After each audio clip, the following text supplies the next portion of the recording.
ئەسڵ وایە ئەهلی عیلم و منبەر و مێزەر جێنشینی پێغەمبەر بن.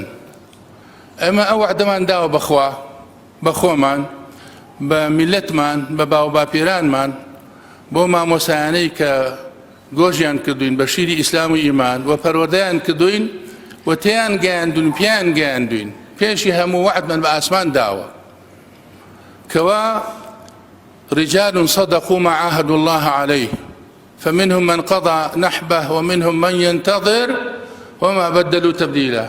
صدقوا وما بدلوا. ئەم کارەش قورسە.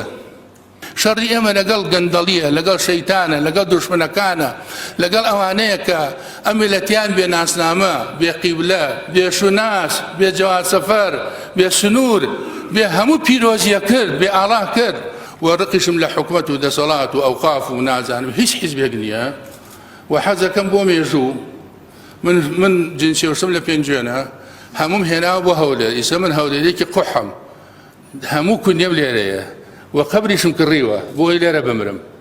یا ڕەبی گەردنیان ئازابێ. خوا شاهیدە ڕقم لیان نییە، خوا شاهیدە بەسەرمانەوە. یەشهەدو عەلا ما ئەقول. ڕقم لەوانە نییە کە ئەمە ئیجراءەکە ئەکەن لەگەڵما، بەڵام پێم باش نییە، ئیشێکی باش نییە و ئیشەڵا ئیشگەڕێمەوە بۆ خزمەتان. بەخوا لە هەر شوێنە من خزمەتانەکەم.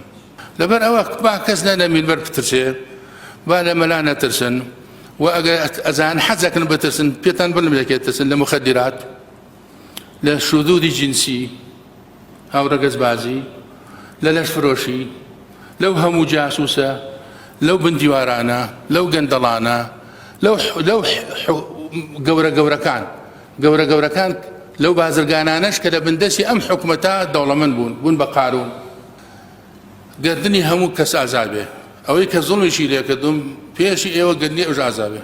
تا بیسەلمێنم کەوا من ڕقم لە کەس نییە، تەنها ڕقەکەم لە یەک کەسە شەیتان و مەشروعی شەیتان کە یەکێ لە مەشروعەکەی گەندەڵی و دەغەڵیە. هەروەها گردنی ئێوە ئازابێ، داوای گردن ئازاییشتان لێ یەکەم و ئیشەڵا ئیشگەڕێمەوە.